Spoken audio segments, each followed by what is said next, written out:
This is Allegedly in Alberta, powered by Streamlabs Talk Studio with the Alberta Indigenous Alliance. Good evening, it's Darrin Thompson, Alberta Indigenous Alliance, Alberta Accountability Alliance. This is Allegedly in Alberta. It is Tuesday. This is another day in paradise. When we're sitting here looking at what's going on, we wanted to take a look at the Charter of Rights and Freedoms and what that entails and those sorts of things, as well as what is going on from the Indigenous perspective. We should have Charlie on from Sovereignty in Saskatchewan coming up. But first, what's going on in Alberta? It is Bill 2. It was rammed through in the middle of the night while others were watching the Blue Jays game. The UCP were pushing through an unconstitutional, an undemocratic bill to basically force teachers and educators back to school. Great for students who are missing their classmates, who need the social interaction, but it's going back to the same system that was rejected just weeks prior. So when we're looking at the Notwithstanding clause, it seems quite interesting to us that the Notwithstanding clause was invoked. They said they were going to invoke it, and they did. Professor Dwayne Bratt was on other channels earlier today and was discussing things and had a very valid point that this is a dangerous precedent being set. Not only are you taking something that is basically taking away the rights and freedoms of the teachers and educators that are being forced to work, not even a work to rule aspect, but just being forced back into the same situation that was even by the premier and the education minister's aspect. They said that this was not good and it needs to be dealt with. And so how they're going to deal with it was Bill 2. And we're going to go through Bill 2 in depth, let you know what's going on, because we know there's some people that have been talking about how, oh, this is great. My kids were wanting to go back to school. It's not fair to the kids, not fair to their friends, all these sort of things, which I agree. We were torn. Our youngest is going through the CASA program, fantastic program dealing with the mental health aspects and challenges for those kids. And they were missing out on that and missing out the social aspect and the teachings of the CASA program.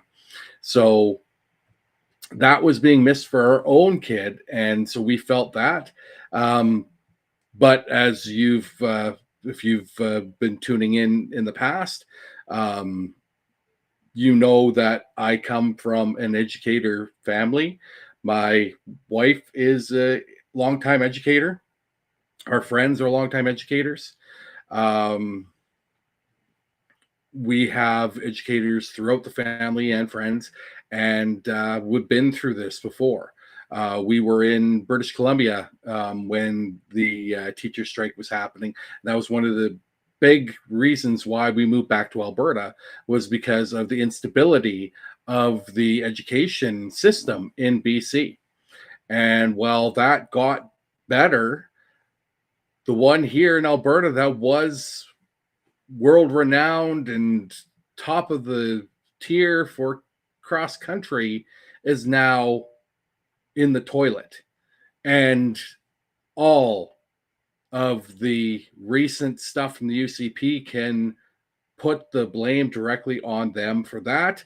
Not saying that the NDP did very much while they were in power.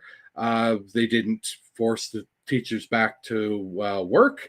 However, they also did not provide a raise for those teachers. So the teachers have been dealing with decades of um, a lack of increase in wages. But that's not even the big thing. I mean, if you want to look at the uh, technicalities or the legit, like using logical thinking, the teachers themselves, they weren't being paid. This was a failure from planning from the ATA. We don't know, but there was a decision made that they weren't going to pay into a strike fund, and so they go in, and there is no strike pay. So these teachers have been out for roughly 3 weeks, and they've been without pay for 3 weeks. And if you have teachers that are, or educators that are a two educator family where the partners are both educators, that meant there was no income coming in at all. So this isn't just about money. This is about the overall long-term solutions that were presented by the teachers in the ATA to the government in regards of how can we make this better for everyone involved, especially the students. Because right now the students are not getting the best education, and the UCP government's idea of choice of education, that's a crock, because basically what they're doing is they're taking away the resources from the public system and putting it into the private system. And by putting it into the private system, they are allowing the people of privilege and those haves in the province to continue to have that step up on those that are either financially struggling or just in the public system. The reason why the public system is, like, we've been public system people. My wife has worked in the public system their entire career, and I went through the public system. They went through the public system. All our kids have gone through the public system. And what you need to realize with the public system is the fact that when we're looking at the future of our children, yes, there's some one-offs in the private system where they would get, like, you start with having some advantages in regards to people that are taking things that are more advanced to advance their careers. But when we're looking at just the public system, made a list of individuals that were in the public system that graduated from the public system, that if there was no public system, you wouldn't have these people. People like billionaire Daryl Cates, the owner of the Edmonton Oilers. People like Mark Messier, former Edmonton Oiler. People like Tate McRae, who went through the public system, and because she was on the road and starting her career, she made a great relationship with the principal of the public system and was able to finish her education early through online and supports from that public school. So when we're looking at people that went through the public system, a lot of successful people have gone through the public system. So that's why we really want to ensure that the public system is supported. And we're not looking for, I think there's a little bit of a disconnect when it comes to take the funding away from the private system. Back in 2019, we talked about what happened. And so you could go in through the Jason Kenney led UCP. And Adriana Lagrange was the education minister at the time. And her first bill that changed the landscape of education in Alberta was Bill 8, which we were naming Bill Hate at the time, because all the focus that was given through the media was given to the attacks on GSAs and attacks on members of the 2S LGBTQIA plus community. So that's where the focus was. That's where the attack was. But the biggest attack happened in other parts of that bill, because the biggest attack happened to public system during the ads into that bill, because one of those additions in the bill was the removal of the word public when it came to school divisions in Alberta. So what just seemed like, okay, we don't want to have it as a public school division. What does that mean? Well, that allowed the UCP to then put all the funds for education together into one pot. And there wasn't a such thing as a private system and a public system. You now had access and a way to shift funds from the public system that was already being attacked to add more funds to the private system. And the private system, not only does they have the advantage of getting the funds from that, they were getting, I believe, it's 30% funding. And if the NDP were reelected, they wouldn't have got the funding if they didn't provide the safety for the 2S LGBT community. That was one of the biggest things for the rural voters that were not wanting to support the 2S community and the Alphabet Mafia. So homophobic beliefs and a Christian nationalist ideal allowed the UCP to come in, run roughshod on the public system, and then they slowly chipped away. So not only did they not give the proper funding for the public system, there is no public system. So when we're looking at schools, when they're saying, oh, we're building new schools, 85% of those schools are private. And what they mean by the private piece is the fact that those schools, you have to pay to play in those schools. So that's the big thing here. And having the notwithstanding clause added to it is just an absolute nightmare on this system. So we are going to welcome in our cohort from the Alberta Indigenous Alliance, NJ Mohegan. NJ, how are you this evening? Good evening. Very tired, but I'm okay. How are you doing? About the same. Yeah, that's fair. It's an exhausting time in this province. Oh, I know that you've been doing things personally and professionally, and have been just basically burning the candle at both ends. So exhaustion is understandable. thank you. Yes. Okay. So the question is that I want to ask is, okay, so I want you, brother, to explain. I just came in 14 minutes late. My apologies. Can you explain what the hell's going on right now? Because I am so fucking confused. Because, like, I know that the teachers are on strike, but what I can hear is that Danielle Sith just went on a fucking trip, but is forcing teachers to go to work. Now, please explain more for me, please. So what has happened is the fact that the UCP government, they said they were going to do this, and they instituted the notwithstanding clause from the Canadian Charter of Rights and Freedoms, which gives you the right to basically override any rights as well as the rights of the province of Alberta to basically get your way.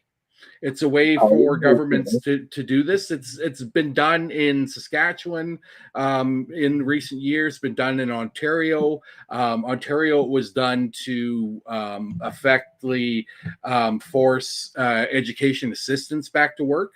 So it's a thing in the playbook of what they have done. But the whole concept of the notwithstanding clause is it's only supposed to be used for emergencies in regards to this. When we're looking at history of it, provincial leaders, like this is the last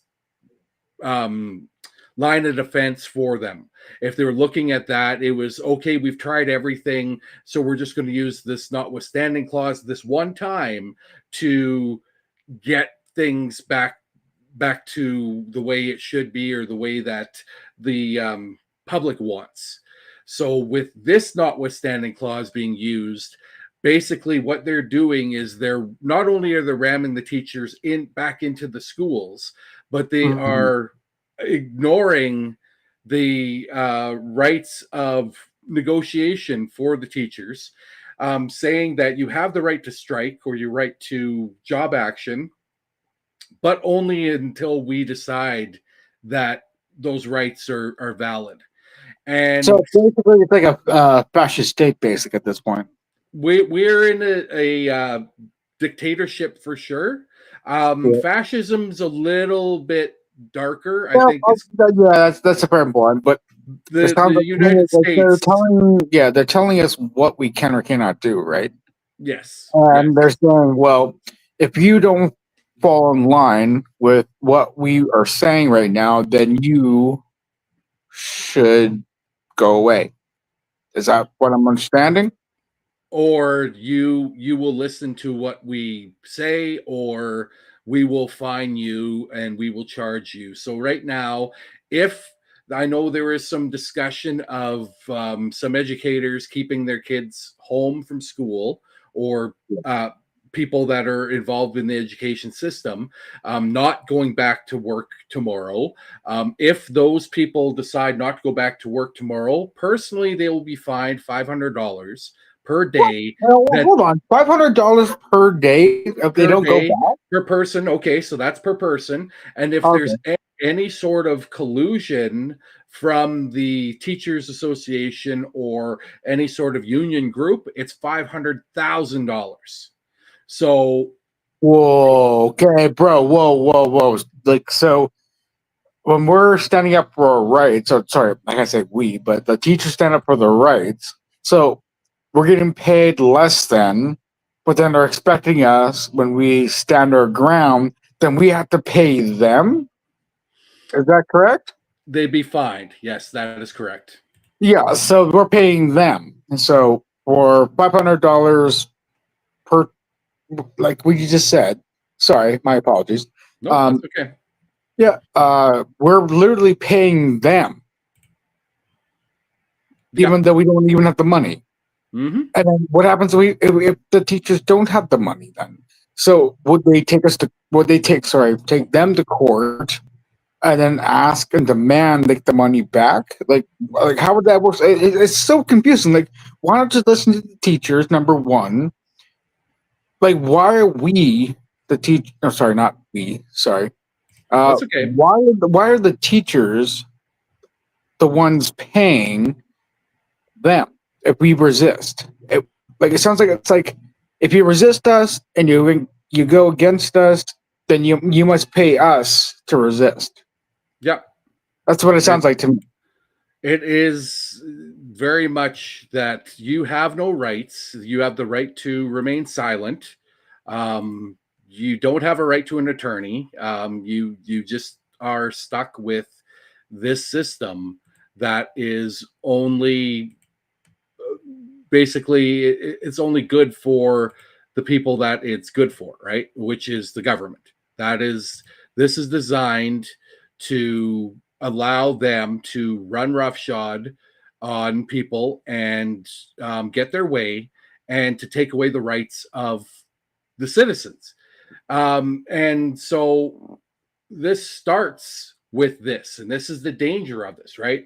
So the original idea was to use this notwithstanding clause, and that's why we had members of the alphabet mafia that were raising money to take the government to court in regards of the trans rights bill.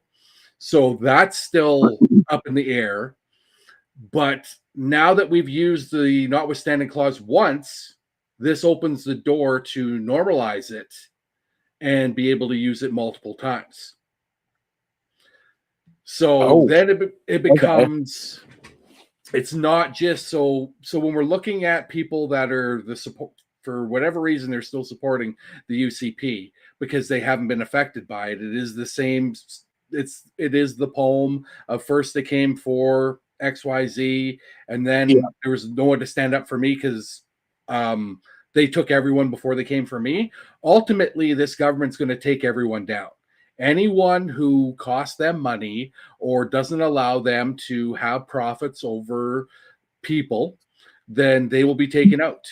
And that includes any union, which people are against the union in this province. They're like, okay, well, great. That takes out of the NDP. It takes care of the unions, whatever. But it also gives the opportunity for them to take on any worker group, public or private. So that's fair to understand, and I understand what you're saying. What does it have to do with Indigenous peoples? So there's the key, right? So say that there's a group of Indigenous peoples that are, we don't want to, we want to ensure our sovereignty rights. We do not want to take part in this, say the event, whatever the case may be.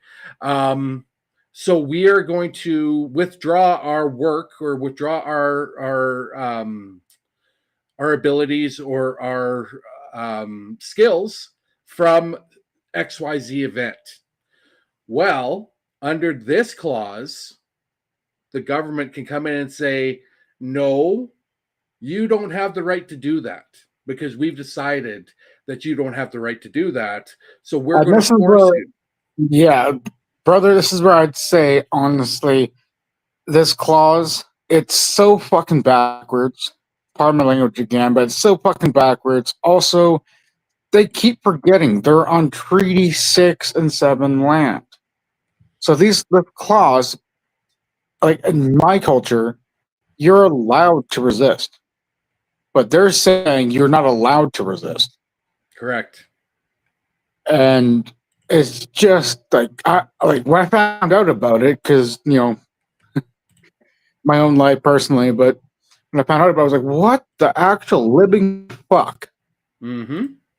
So they're saying they have the right, even though we're free citizens of Alberta, and they're like, I'm just flabbergasted, honestly. Like, I can't even understand what the fuck are they thinking? What the hell are they actually fucking thinking? They're thinking that they have carte blanche. They have full control, total control, and it was proven last night. Like I was saying, that people were watching the Blue Jay game because it went to 18 innings and was a terrible loss for the Blue Jays. But regardless, the fact right there. Sorry, again, I got to say, I love when you bring humor in, because like when there's a heavy topic, humor's good because it just helps conversation to keep going. We have to, in this day and time, we have to use humor. Like it just exactly. That's about that. So I'm just having some tech difficulties here, but I'm just trying to open up the bill too, because people don't understand the full ramifications of this awful bill. Like it is not only a force the school or force the employees back, but it is like basically they're covering their ass on everything. So they go through all the legalese there of what A, B, C, D, E stands for. So when they say TEBA, or TEBA is the Teachers Employer Bargaining Association, all these sort of things doesn't matter what we're talking about today. And then Part 3, so you go through the purpose of the act is to end the strike by the employees that started on October 6th and the lockout by the TEBA that started on October 9th. So what you need to, not you need to realize, but people that are viewing or listening to need to realize that it started as a teacher strike, ended up becoming a lockout on the 9th of October. So it was in the government's court since the 9th of October. They decided that they were not going to look at any sort of resolution until they went back to work on the 23rd of October. So they made that decision, and it was their body that was negotiating with the teachers that locked the teachers out. So people say the teachers are on strike. No, the teachers were locked out. So the teachers will be on strike for 3 days before the lockout happened. And they want to hide that fact because they want to say, oh, well, the teachers, they walked out and they were locked out. Yeah. So even as a unionist, I would be really pissed off being like, right now I'm seeing from a unionist point of view that it's the government trying to make it look like the bad people. The government is and has and it will continue to try and kill the unions. That is their goal, is to destroy the unions, and not only destroy the unions, but to destroy any sort of pushback that the average citizen has against this government.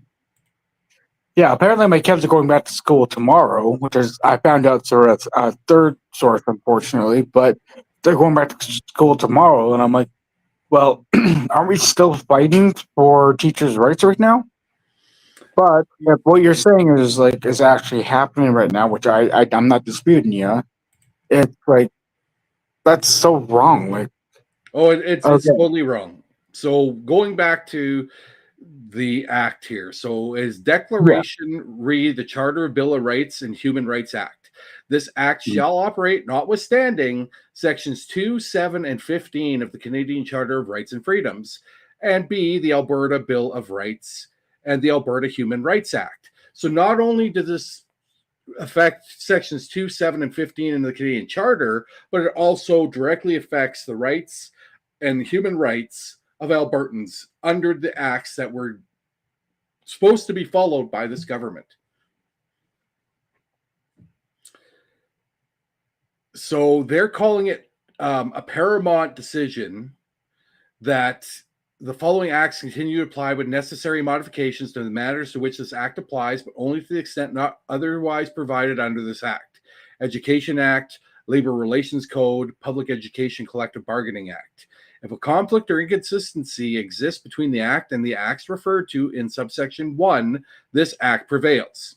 So basically, any previous bargaining that the teachers had is now dissolved, and this is what you have to go by. So if they go back to the bargaining table, which they say they're going to, all bargaining is going to be based on this agreement that's being forced down the teachers' throats. So the collective agreement between each employer and the ATA is established in accordance with this act. The term of the legislative collective agreement in respect of an employer and ATA are as follows. The expired central terms are amended and modified by the recommended bargaining proposal. The expired local terms that are included in the recommended bargaining proposal as amended and modified by the recommended bargaining proposal. The expired local terms that are not included in the recommended bargaining proposal that apply to the employer. So basically, they're saying that anything that was previously bargained on, that doesn't exist anymore, because now each legislative collective agreement is effective as of September 1st, 2024. So they're going to backdate it to the 1st of September last year and expires on August 31st, 2028. So not only are you not able to negotiate this year, but you're not able to negotiate next year or 2027 until the start of the school year in 2028. The legislated collective agreement is to be considered a collective agreement for the purposes of the Education Act. So they go into a whole thing about employment standards code and all this other stuff, which makes no sense because they're breaking all the codes when they're doing this act. So duties, strike, or lockout. The section applies to the strike and lockout referred to in section 2. Immediately on the coming into force of this act, all employers must make every reasonable effort to resume all operations interrupted by or during the strike or lockout referred to in subsection 1. Immediately on the coming into force of the Act, all employers and the TEBA must terminate the lockout referred to in subsection 1. Immediately on the coming into force of the Act, the ATA must terminate the strike referred to in subsection 1. Immediately in coming into force of the Act, each employee must terminate the strike referred to and without delay resume performance of the employee's duties. Prohibiting against striking. Immediately on the coming into force of the Act, employee must not strike. A person of the ATA must not call, authorize, or threaten to call or authorize a strike by any employee, and any officer or agent of the ATA must not counsel, procure, support, authorize, threaten, or encourage a strike by any employee. So under this act, you are not allowed to basically organize. So when we're sitting here, and I said the number there, we're looking at 2028 with the organization. So you cannot strike, you cannot do anything in regards of work to or job action when it comes to 2028. So we're looking. Sorry about that. I don't know what happened to my camera. I apologize. Hi guys, I'm back with my brother Darrin, and I love the way he's sharing everything. So my apologies. Did not mean to get kicked out. It's Sorry, okay. my phone glitched. So my apologies. We're good. We're just in the process of prohibition against the lockout. So immediately in the coming in the force of the act, the employer or TEBA must not lock out any employee or call for, authorize, or require, or threaten to call for, authorize, or require a lockout of any employee. So prior to that, I don't know when we lost you, but there is a prohibition against striking right now. So once the act comes into force, the employee must not strike. Person of the ATA must not call or authorize or threaten to call or authorize a strike by any employee, and the officer or agent of the ATA must not counsel, procure, support, authorize, threaten, or encourage a strike by any employee. So basically what you have just learned, because we talked about it earlier, that this agreement comes into effect as of September 1st last year and expires on August 31st, 2028. So from now, which is 2025, until August 31st, 2028, you cannot strike or organize a strike in regards to this school system. Wow. Holy shit. Okay. Oh, that's honestly, to me, that's so fucked up. And honestly, this is what we're talking about. So the offense, a person including the ATA, the employer of the TEBA, who contravened section 7, 8, or 9 is guilty of the offense, convicted of the offense referred to in subsection 1, liable to the following: the person is an individual, a fine of not more than $500. If any other case, a fine of not more than $500,000. So that's when we said that. Yeah, brother Darrin, I'm just my wife's here, part of this conversation as well. So just to confirm, if a teacher does anything, it's $500. Yes, if they're found guilty of it, right? So they would have to go and they would have a chance to dispute it if they weren't doing it. But if they were doing it, it is a $500 fine per day. Wow. And $500,000 for any organization. So $500 for any organization. $500,000 for any organization. 500,000. Yes. Holy shit, dude! Like, you and I don't have the kind of money, obviously, hon. Like, babe. Like, honestly, we don't have that kind of money. No. Holy crap! And so, what are they trying to do? Is like get all the money they can because they're failing so fucking horribly. It's not the money per se; it's the fear. That is because if you have the fear that you're going to be charged $500 a day, what are the chances you're going to stand up against this government? That's so fucked up. That is straight up, pardon my language, it's straight up Nazism. It is a direct attack. It is. It goes against people's free will. That's what I'm fucking seeing right now. Is it goes against people's free will. We're supposed to be this free fucking country, all this shit, and they're doing this crap. And even with my history lessons that I've learned and everything, I'm sitting there going, "What the actual living fuck?" And it's just a province. It's not a country. It's a province. Like But what? again, What are they? Like what are they honestly thinking of? but you Like, got to seriously. keep listening because it gets better. Okay. It's not better in a good way. It gets better for the government, and it is more awful than you think. Brother, I have as Indigenous, I have gone through a lot of shit, and I've seen a lot of shit, gone through a lot of shit. I'm pretty sure it's going to be the same, a lot of shit next. That's all I'm saying. So there's decision maker limitations. Okay. Oh, okay. So okay. decision maker means each of the following: the Labor Relations Board, a human rights tribunal appointed under the Alberta Human Rights Act, an arbitrator or arbitration board. A decision maker must not inquire into nor make a decision in respect of any of the following as applicable. A question is to the constitutionality in respect of any of the following: provision of this act, a term of legislated collective agreement, any action taken, including action taken by the Crown or any of the Crown's current or former ministers, agents, appointees, employees under this act. Whether any of the following is in conflict with the Human Rights Act or Alberta Bill of Rights, a provision of this act, a term of the legislative collective agreement, any action taken, including an action taken by the Crown or any of the Crown's current or former ministers, agents, appointees, employees under this act.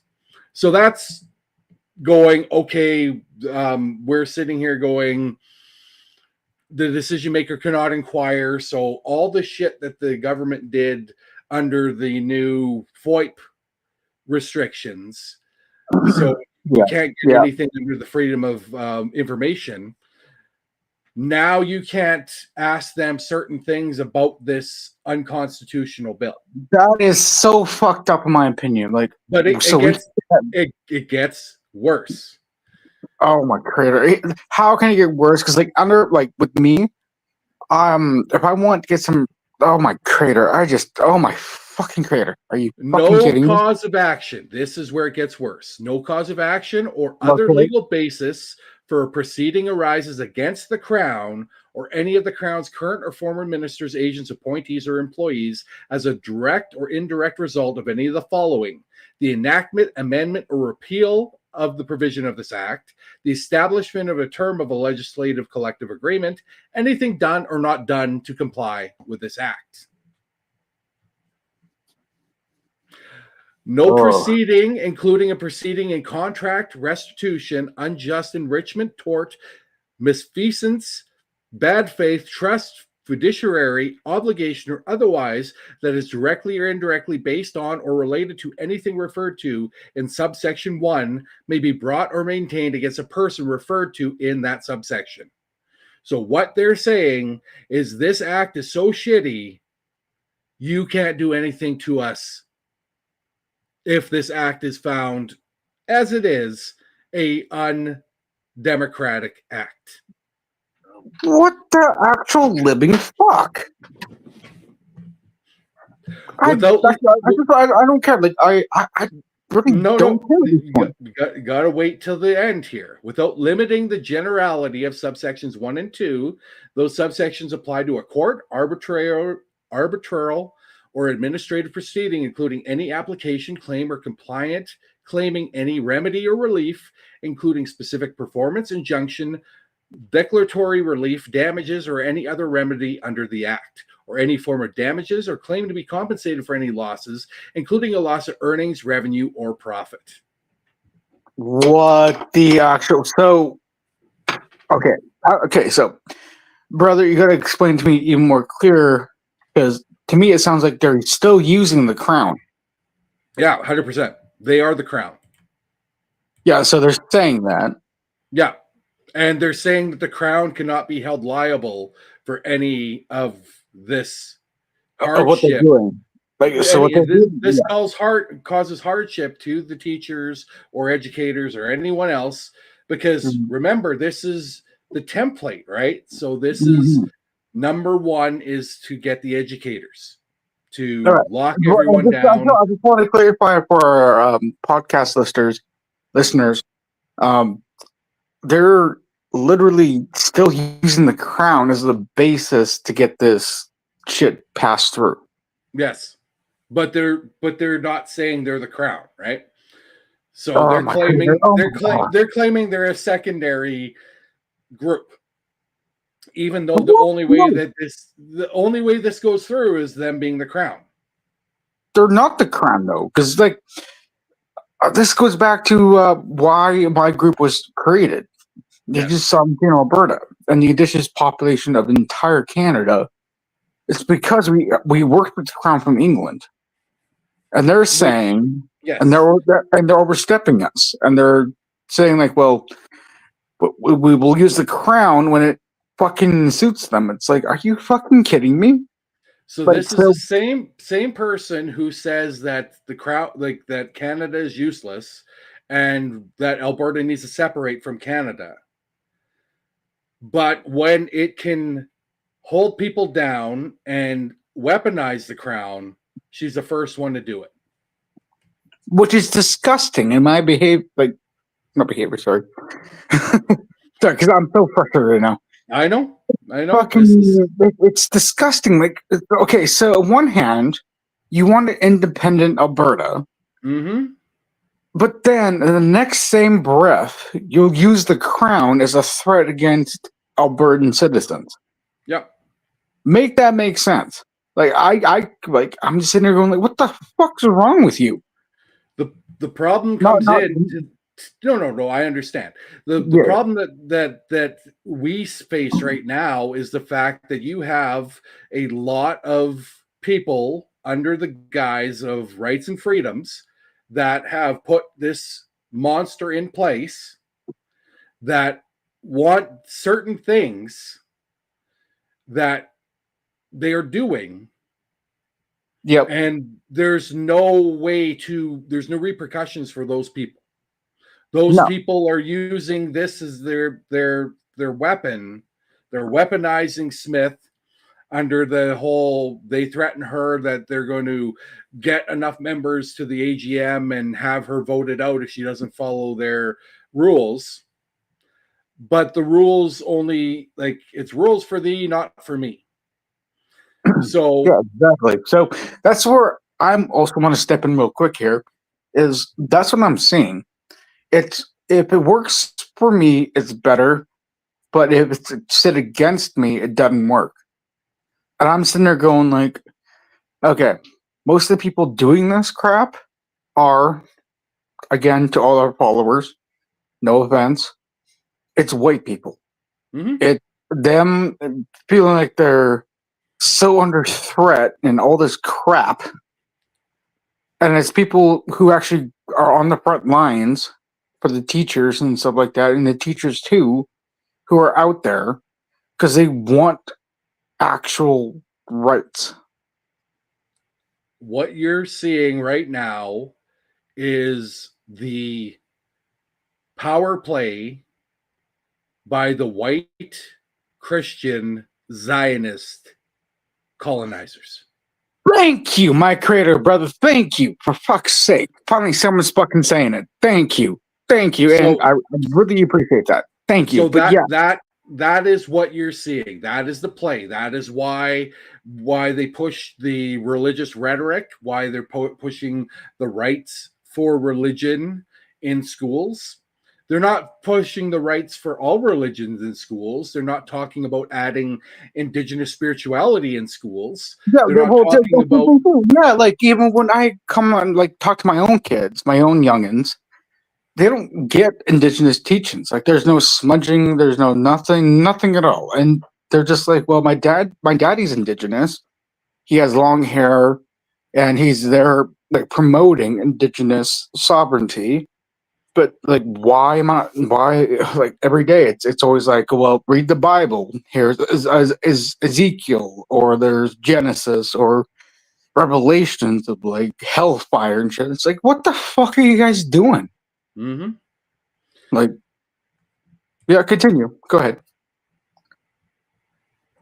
It is what we've been saying. Like I said, that at the start of the show, I've been telling people since 2019 that this started. This was the game. The game was the start to control education, and it took from 2019 to today to finally gain full control over education in this province.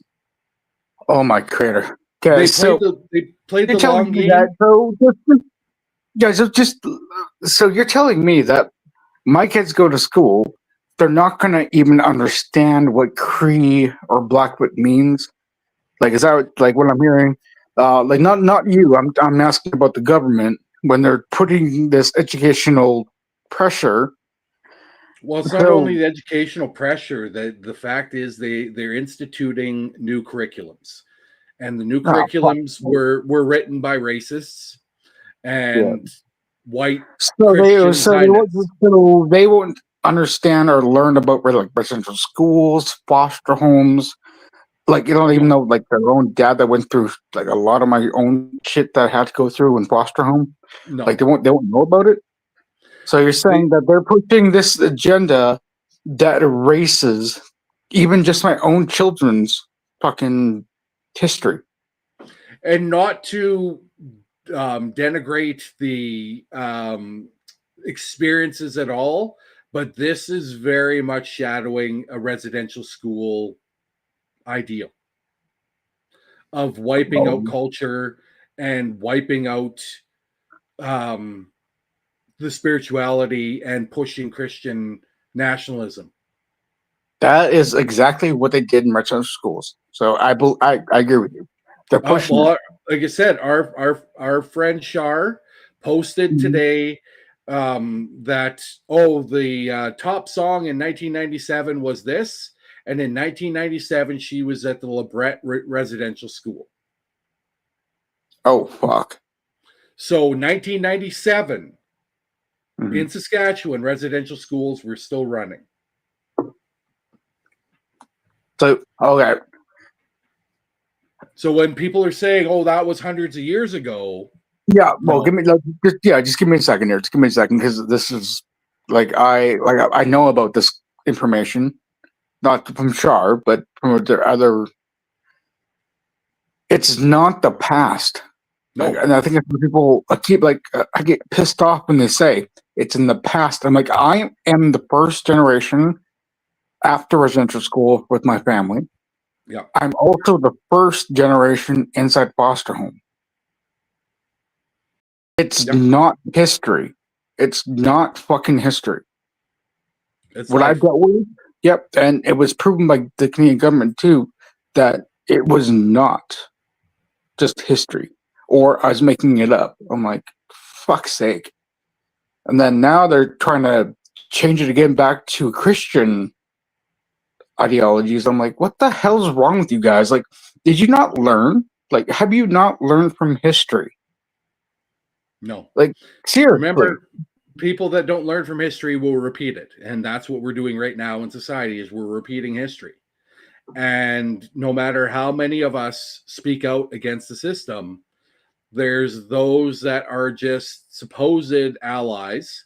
They said they're allies, but also from my own personal experience, are people who just, they abuse the power. They say they're allies. They say they care about whatever, like, doesn't matter. But they use their power and then ruin it for everybody else, because those who are actually fighting, those who are actually standing up and saying enough, those who are actually wanting to go forward, they stand up, use their power because they work in the government or they work somewhere else that gives them the power to do so, to make people like you and I shut up. Well, and it's getting tired. It's like I'm getting so fucking tired of that. And that's why we've pulled back on our fight. We're doing more planning from behind the scenes than out in public, because anytime we go to do anything with anyone else on a personal level, for me or from the alliance level, we're shunned, we're left out, we're like. Well, Brother Darrin, let me tell you this real quick. I am so freaking ready to go out and show them. I don't care if anybody doesn't listen to us or doesn't even care, but I'm going up there because that's what matters. They're fighting for the right reasons. We're fighting for the teachers right now. We're fighting for Indigenous rights. We're fighting for the Alliance. And anybody, if you're listening, please throw up with a crater. Have some balls and get out there and do something. Because one thing to see online, you can just say whatever you want to say. And you can just say whatever. But if you're not on the front lines, then how the hell are we able to help the teachers? But take a look at, like, and this is where I have the questioning of the mass organizing. We had 20,000 plus people at the ledge with the teachers, and what did that accomplish? It gave us a voice. That's what I'm saying. But my friend Michaela was there, and she was there fighting. Well, I know, but my whole thing is, if you are going to a protest without demands, it's a pep rally. Yeah, that's good. Okay. No, you're right, brother. You're right. That because if you're not demanding things, and you're not, and I mean, this is the same argument I have with the NDP. The NDP are the only people right now that are legislated to be in the legislature while this horse shit is happening, and they're doing nothing. I understand in the system you can't negotiate, you're stuck by the bullshit laws and the bullshit way of doing things. Fucking bullshit, all that bullshit, If you actually care about the citizens, then you got to do something different. Yeah, I've been watching too, like other MPs going out there on TikTok and Facebook. I've been watching it. We can't play the game by their rules because the rules are skewed for them. So what needs to happen is there needs to be some sort of aspect that makes an actual difference. Brother, I don't mean to interrupt you. I'm just saying that we need, if you're actually going to commit to this, you need to commit full time. That's what I'm saying. You need to commit full time. But you can't. You can't commit full time. What we're talking about right now, Bill 2, prevents you from committing full time, because anyone. That's where the resistance starts, though. Because if you look at all the things that people talk about, like you support the resistance in videos and whatnot, stuff like that. This is the resistance. This is it. If they're gonna pull this crap, the more people, the louder we are going to be. Doesn't matter. With the resistance, it's simply you stand up for what's right, and if they think it's wrong and they try to, fine you $500 or whatever it is, hold your ground. Because where do they get the money from? If we all stand together, that $500 or that 200 and I can't remember the other amount, but if we all stand together, $500,000. If we all stand together, we can actually fucking make a difference here. Like, it's just, it has to happen. Don't be afraid. But hold on. The difference is not, this is what people need to realize. If we're going to make something, and this is where I'm going to take a little bit of a go ahead. From the bill right now, is the fact if we're going to do something, there is one person that needs to be addressed. It's not Danielle Smith. It's not the UCP. There's one person in this province that needs to be addressed, and that is the representative of the Crown. That is Lieutenant Governor, Her Honor, Selma Lacanni. That is the person right now who has rubber stamped every undemocratic bill presented to her by the UCP, including Bill 2. Wait, She hold on. provided royal assent to this undemocratic bill outside of the legislature this morning. Sorry, I'm just copying. Okay, so just to confirm, what the fuck? Seriously? This has been the argument I've had in our parliamentary system. It is Yeah. the representative of the king that makes the ultimate decision on if a bill becomes law. So it goes through readings 1, 2, and 3. And then on the final reading, it is then voted on with the UCP. They have the majority, so they just ran that shit through. They knew they were going to do it. They've done every other bill the same way. There is no debate. Brother, Let me finish here. Go ahead. The fact is, they ran this through in the middle of the night, like they've done every other undemocratic bill. Yeah, definitely. And then, after it has been read, after it's been voted on, because they know they've got the votes, they got the Speaker of the House, they've got every piece in play, just like the United States. Anything that wants to get done will get done because they hold all the power. The problem with the Canadian government and our Canadian parliamentary system compared to the United States is the United States has a fail-safe called the Senate. So you put something through the House, and then it has to go through the Senate. And the Senate then will read the bill, and they can approve it or send it back with revisions. Well, in our province, we have no Senate. We have a parliamentary system or a legislative system that allows a majority government to run roughshod on the province. Yeah. And the only safety net that we have in Canada is federally the Governor General, Mary Simon, or provincially the Lieutenant Governor, Selma Lekani. That is our last line of defense. So Lekani could, because it's happened in the 1940s, reserve her royal assent. If she believed a bill was unconstitutional or undemocratic, she could actually reserve royal assent, which means that the bill would not be approved, and then it would have to go to the Supreme Court of Canada to be decided on. Okay. Yeah, I hear what you're saying. So what I'm asking you is, please remind people who we should be fighting it. We all hate Danielle Smith. That's just end all be all. So, but who Danielle, should we be sending? We should be going after the Lieutenant Governor of Alberta. That's who the province, and I know it's not anything anyone's done before. And I've heard this all before. I tried an online petition when they were trying to put through the stuff that privatized healthcare.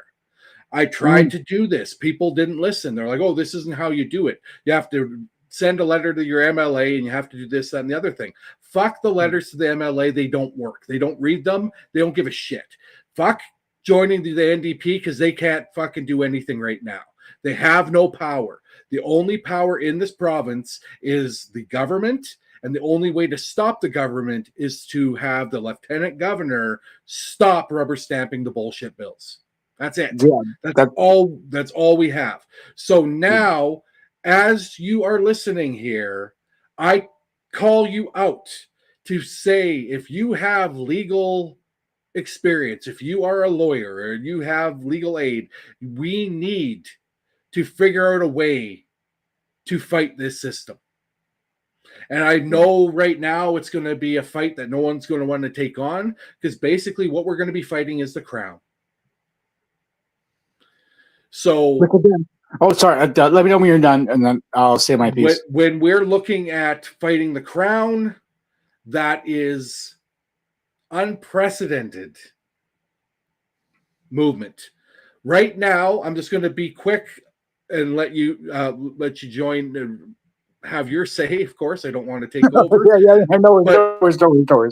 my thoughts, the only way we stop this shit from continuing to happen is, number one, we remove the bullshit position of lieutenant governor.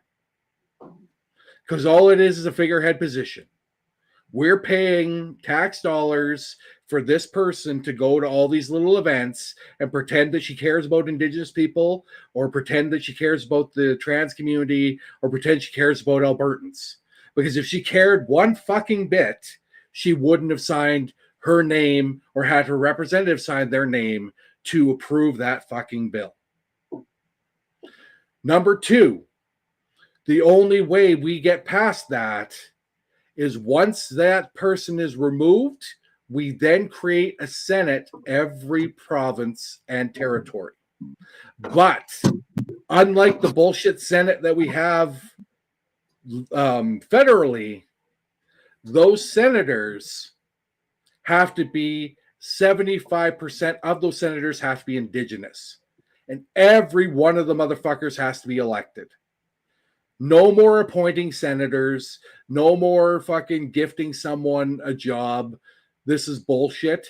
And no more ignoring the Indigenous people's voices. Then, when you have this bullshit bill, you go, oh, we've rammed it through 3 readings, whatever. Then it goes to the Senate, which is 75% Indigenous population, who then reviews it and can decide, as caretakers of the land, does this directly ill affect our country or our land or the water? And if it does, we will not approve it. Brother, that was really strong. And honestly, sorry, I need some talking points because okay. That's how I do. I see some talking points, so please ask him some questions. So, your thoughts on a Indigenous-led Senate? I believe that's the strongest point, and my wife is here with me, just so you know. We believe that, yes, that should how it should be. It's our land. We've sacrificed so much as it is. Well, they've already got the discussions with Cardi. They want to remove the Indian Act. They want to convert it into Indigenous self-government, right? So we're already moving towards Indigenous self-government of the Indigenous lands, of what they call Indigenous lands, which we call reservation lands.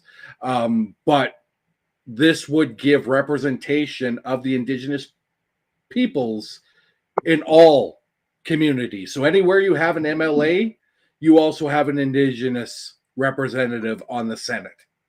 So if you want to up the MLAs that the UCP want to do, they want to up the rural MLAs. Okay, so with that, yes, we do want that. We want an Indigenous person on the Senate no matter what. Like Wab Canoe. Also, we want Indigenous representation even when it comes to the court system. But that's not happening, is it? Because they don't care. Well, there is, but the problem with that is the fact that this is where we run into, and as a white person, I can't decide who should be on there. I don't think I would never do that.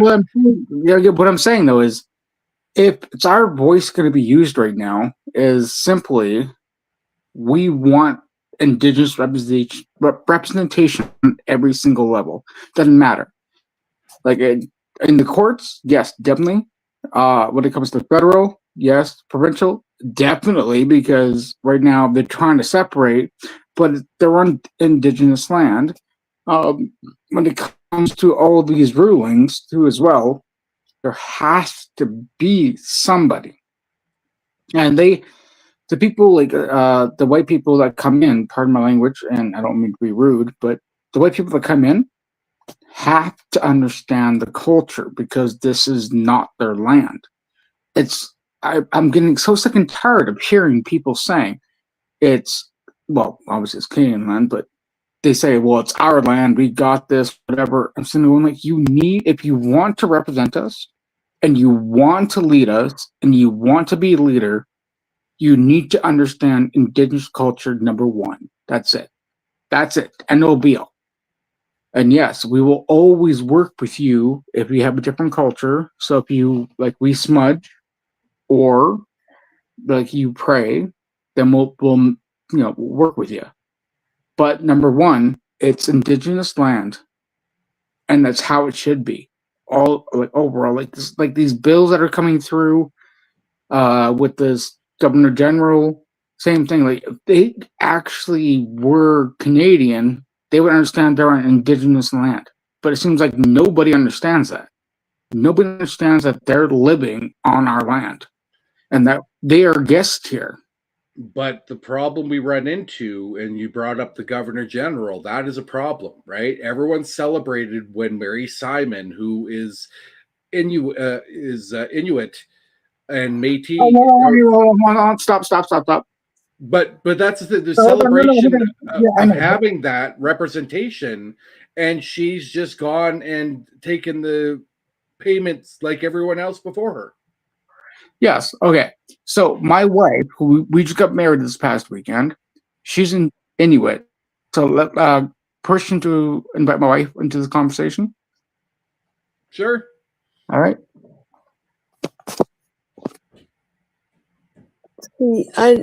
I don't even know what to say to that, because unfortunately my family was greatly affected by the residential schools. And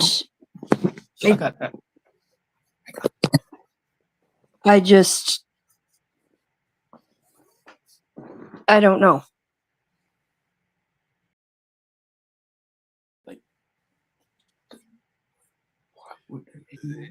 See, the aspect is the fact that our Governor General, when like I celebrated this the same way a lot of people did when Mary Simon became the first Indigenous and Inuit Governor General in our history, that was representation for the Indigenous people.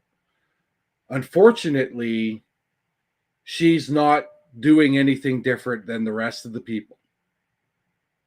That's my fear, is who becomes the voices for the Indigenous peoples. Are they the same ones that are already selling out their own people for the highest bidder to be the chief?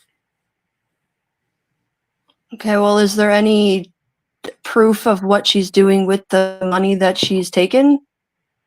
Well, she's traveling around the world, and the fact that we have to pay her and she's done nothing to stop any sort of bill that was undemocratic.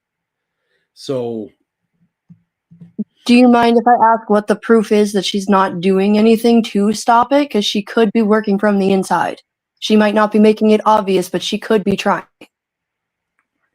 But trying, and you're the ultimate, like if you in the system, you have the ultimate power. You can stop anything. No, you don't, because not everybody's going to listen to somebody that's Indigenous. No, but it doesn't Somebody matter. that's Indigenous. It's the position.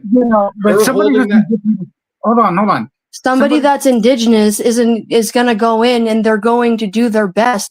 We can only do what we can do. We can't do everything. We need help. That's the thing. I think that's the biggest thing too. Is what we need. That's probably the biggest battle cry we're asking for right now. Is we need help.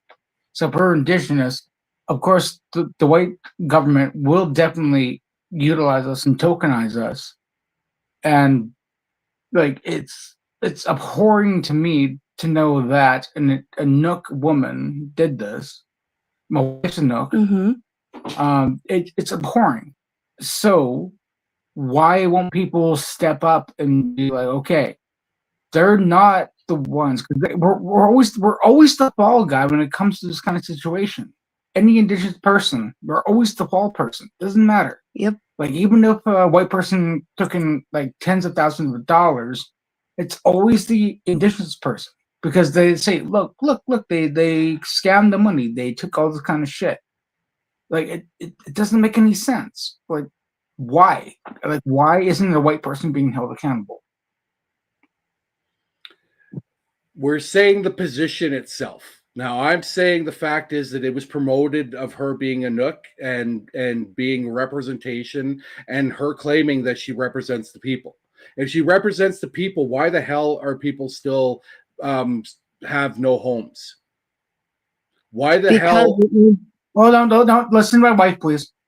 Because you need time for that. It's not going to happen overnight. It's unfortunate and it sucks, but people need to start listening to Indigenous voices, and that seems to be that it's still not happening.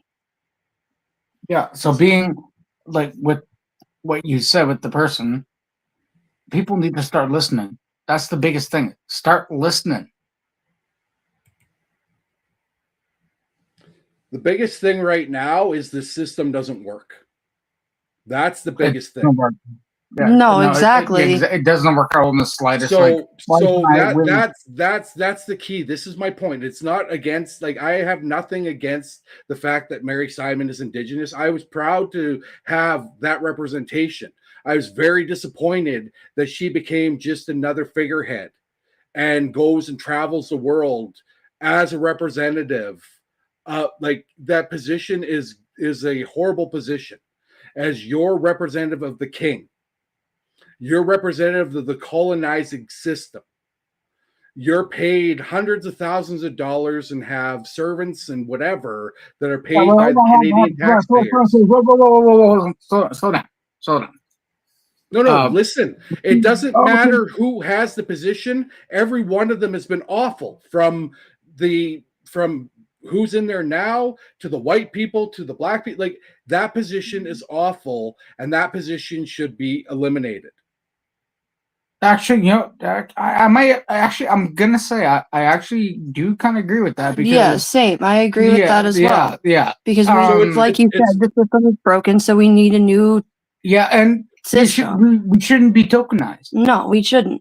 Yeah, but unfortunately, it's gonna happen, right? No matter what. So that's my argument. It's not about who's in there or whatever. It's not a personal thing, and it's not even though I suffer from internalized white supremacy, I'm not looking at it going, oh my God, I have to blame, like, she needs to be blamed for everything. No, it's just the fact that she's being used as a shield from this fucking colonizing system, and she's propped up as this representative. The same with Selma Lakani. Selma Lakani is a member of the global majority. I hate that I have to go after someone from the global majority. It disappoints me that they just fall into internalized white supremacy and continue on with hurting their own people. And as a white person, I don't want to come across like basically, oh yeah, people will join me because they're racist. I'm not going after her because she's of any sort of ethnicity. I'm going after her because she's pretending that she cares about citizens while she's killing them. While decisions that she's made has killed thousands of Albertans. So when you're saying that she's killing them, she's not. It's the government that's still doing it. But she's the government. This is what you guys got to get, is the fact she's the last step to stop this government. If she didn't give her royal assent, which a lieutenant governor years ago did not, and stopped it, and it was the only way we stopped the Aberhart Manning attempt to basically eliminate any sort of freedom of press, and it went to the federal government, and it was decided that this was a direct violation of the freedom of press, and they refused to have the bill go through. That was a governor general back in the 1940s, 1930s. She has that ability to do that, and she won't. There's a precedent that needs to be set, and she refuses to set it. So then we can't just argue with this government, because this government's just going to have a Gestapo with her provincial police force, and they're going to stop us. That's something that we are actually really concerned about, because what we've done, me and my wife together, is we've noticed that the police won't do shit at all. It doesn't matter, right? Oh, sorry. You okay? Yeah, I'm fine. Okay, just making sure you're okay. I was told I'm yelling a lot tonight, so I'll be toned down. Okay. I'm getting heated, and I apologize, Brent and Jay. Nothing like I'm not trying to Oh yeah. No. talk Okay. over you, or this is nothing No. to do with like I said, it's not to do with the white supremacist belief. It's to do with the fact that if we're going to look at a socialist or a communist or an indigenous led belief system, we have to stop just buying into this is how Well, we do it. I think. Well, for me, I think it's. You're right. Like when you were talking, like you were very heated, which it's okay. I'm saying you're actually right because like people have to stop buying into what they're giving us. So we can get into a position of power, but then we're given like X amount of dollars. But then what are we doing with that X amount of dollars? Like, is it not going back to where you were representing? Is it not going back to the people? You're right. That's what I feel at least, babe. Yeah, it's still confusing to me because I get what you're saying and I get what you're saying as well. Right. But it's just confusing because my question would be, okay, but what if she really is trying, but anybody who is of not a person of color is trying to just shut her up, basically. There it is. Yep. That's where it is right there. People of color being shut up. So it's like get in the position. We'll help you out. And then they just completely shut us out. And then any ideas that we have, it's like, oh no, we'll just do this instead. And then it's like, but you didn't even listen to it. You just brushed it off. Yeah. And then when we speak up, it's simply like, okay, well, go away. And that unfortunately happens a lot. Yeah. And I hear you guys, and I understand where you're coming from. It's like I said, they're being used as the scapegoat. They're being used as a shield. Yep. And yeah, exactly. In our system, they do hold like the position is a power position. Like as Mary Simon is the person that if she had issues, she'd go to King Charles. That's so the prime minister doesn't go to the king. The governor general goes to the king. Yeah. So that's where we're sitting at if we're looking at a crown. And unfortunately, the royal family doesn't give two shits about Canada. They just want us to pay for them to come and visit. But they refuse to step into anything that is political. So right now, our hands are tied in regards to what we do. Yeah, as my wife just said, they won't listen to us anyways, so what's the fucking point? But the point is if we don't do anything, we're all going to be dead. That's the point. Is if we just sit here and continue to do what we're doing, we're not going to survive the experience. Because right now, the gap in income is so large. And the fact that, like in the States, as an example, that they haven't even hit the worst of it yet. Like they're just starting to see what the removal of SNAP. It's like, so we don't want that. Like when we have a share and with the what is it? AI what bullshit are they trying to replace it? Oh, ADAP. Yeah. So with that, that's their way to try and basically kill poverty and eliminate people. Because if you don't have money or you're not able-bodied, you do not have value in this province. Yeah, which makes me feel like, because I'm fighting so hard for my kids. Yes. It's like, okay, so my life means nothing? And unfortunately is what I feel the same thing. Even though I have the white privilege, even though I'm a cis male, it doesn't matter. Because I don't come from wealth and because I'm not a conservative or one that licks the boot of the people in power, my word means nothing and I mean nothing. And until people realize that you're trying to celebrate false prophets, we're not going to get anywhere. It's like when we're looking at everyone is celebrating the Forever Canadian campaign. And I agree, great, 400,000 plus people signed to say that they didn't want Canada to separate or Alberta to separate from Canada. That's fantastic. But what they were signing is to have that question be put into a referendum. That referendum is still going to be called by Danielle Smith. So now all the separatists are now thanking Thomas Kasich after they've shit on him for 3 months and saying, oh, it's funny because he didn't know what he was doing. He knew exactly what he was doing. This is what I've been trying to explain to people the entire time.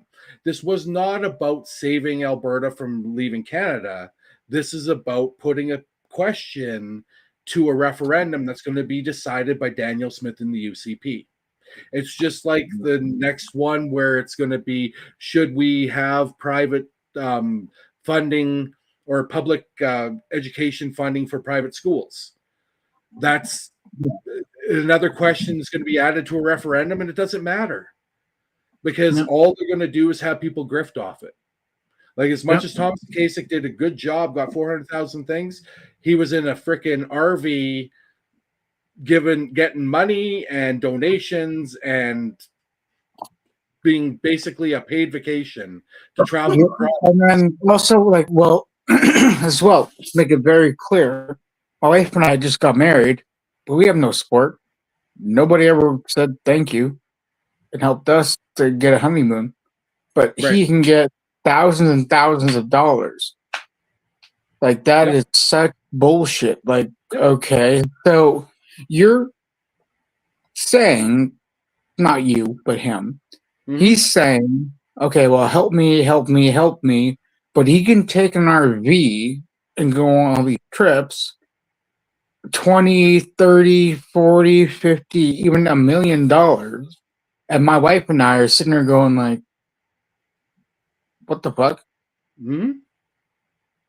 But like, then we're sitting here, it's the same thing with the argument with the teachers. So we have people that are posting going, do this, do that, and then donate to the NDP. So you're struggling and you have no money and you want to have a voice because everyone wants to have a voice and wants to be able to fight for the right to live, which we shouldn't have to. This should be a fucking basic human right. But anyway, having the voice and whatever, our choices are to join the awful empire of fucking evil in the UCP or the pro-capitalist NDP. There's no other voice. And if there's another voice, it's another conservative voice. So we have and every single time we talk about anything too, we always get silenced the entire time. We get silenced the entire time. Like my wife and I, we've been protesting for a long ass time. We worked together, we fought together, and every single time that they think that we are the ones being too loud, they silence us. No matter what. And even if we side with the teachers and do all the things, they tell us to shut up. I get the same thing after dealing with the Forever Canadian campaign. I went to the person who started the Alberta Funds, private funds, public schools, and said, hey, I'll work with you, whatever. And she's, oh yeah, that sounds great. And then she went and chose all her friends and no, we're good. We're good. We don't need your help. Well, let me tell you something real quick here. Well, yeah, it's like no matter what we say, it's not going to be the right thing. Like you guys were saying, even if it's something good and we agree with them, they just shut our voices down. Like no matter what, because we give the truth of what's actually happening and like what it feels like to be a citizen, and they just tell us shut up, and then send in RCs or anyone to shut us up. And it's like, why the fuck are you doing that? Like, seriously. 100%. Like, And yeah. Sorry. My throat is really rough. Give me a second. Just give me a second. Goddamn throat. They just send in people that will shut us up and won't listen to us. Yeah, they never do. Yeah, right. And it feels like it's never going to change. well, Which is why we need more people to stand up with us, because the more voices, the more power we have. And that's the thing that we're asking too, is right now, is through our podcast here, is please stand up. Like, we need more people to speak and stand their ground and not be afraid. The biggest thing right now is, if they're afraid, don't be afraid. Yes, it's scary. I get it. Use that fear. Use that fear to overconquer everything. Because the minute they know you're afraid, that's when they win. So don't be fucking afraid. Keep going. Keep talking about this kind of stuff. Like what we were talking about tonight. Keep going. Just because cops show up with fucking guns and stuff and you're wearing nothing but just simply clothing, don't be fucking afraid. Don't let them put you down. Enough is enough. We are fighting for everyone who needs a voice. Wife and I, we've been fighting nonstop. Yeah, we're tired. We're exhausted. We are also afraid, but we're still going. So with this whole thing, when it can just, oh my creator, when it comes down to this, we're fighting for the teachers, if you're not going to show up, then shut up. If you're not going to go to saving Indigenous lives, shut up. If you're not going to be there on the front lines, holding the lines for any other person, then shut up. Show up or shut up. And we are exhausted and tired. We just got married, and it's enough's enough. And on that note, I can't say it any better myself. You can follow us, follow the Alberta Indigenous Alliance. You can follow Indigenous Sovereignty in Alberta on Facebook. We are working with our friend Shar on sovereignty in Saskatchewan. By the way, hell yeah! Yeah, yeah. so that's awesome. With that, so like we say, we try to leave this with positive, right? When we're 100%. We're trying to leave with positive. Bro, so did you small little dance for us? Come on, little dance. No dance. What? No dance. Oh, okay, fine. I don't. I'm sorry. I don't. I'm joking. I'm just trying to make you laugh. No dancing. But no, with the sovereignty in Saskatchewan, it is sovereignty in Saskatchewan across Turtle Island. So it is going to be covering the news in Saskatchewan from an Indigenous perspective. We are going to have it included with allegedly in Alberta. So we have Saskatchewan covered, we have Alberta covered, and we're inviting all other Indigenous peoples and accomplices, not allies. If you're an ally, go fuck yourself, really. I don't need any more allies pretending that you care about Indigenous people. If you're an accomplice and you want to actually tell the truth of what's going on in your community or in your province or in your country, join us. We want all the voices. We want to provide a platform for the Indigenous people that is run by the Indigenous peoples, supported by Indigenous peoples. The Indigenous peoples can actually be compensated by the listeners, viewers, and such. But the big thing is to have that soapbox. So to have Bren and NJ take the time from their honeymoon to join us tonight, we're privileged, and congratulations to you both. Thank you so much. Thank you. From all of us here, and including the dog and everyone who are elsewhere. But we want to make sure that like you said, you guys are tired, you guys are struggling. Everyone's struggling. Anyone who's really in the fight is been beaten down hard. It has been a very, very hard, I would say, last 24 months.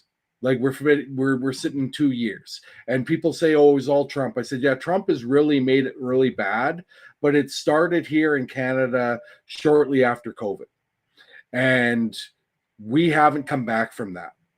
And we need to come together as, again, as accomplices, especially the Indigenous peoples, because there aren't enough independent Indigenous people's voices being heard." Yep. I really appreciate that, because both me and my wife, we have been fighting, but we're not going to stop just because we might be silenced, we might be overspoken, whatever it is. We're still going to fight together, my love. Oh yeah, definitely. Yeah, my love. But we just have to we have to fight smarter, because we can't have you two go down from exhaustion. Yeah, well, So we're all fighting together, and we are going to be holding the line, though. We're going to keep going out there and rallying and protesting.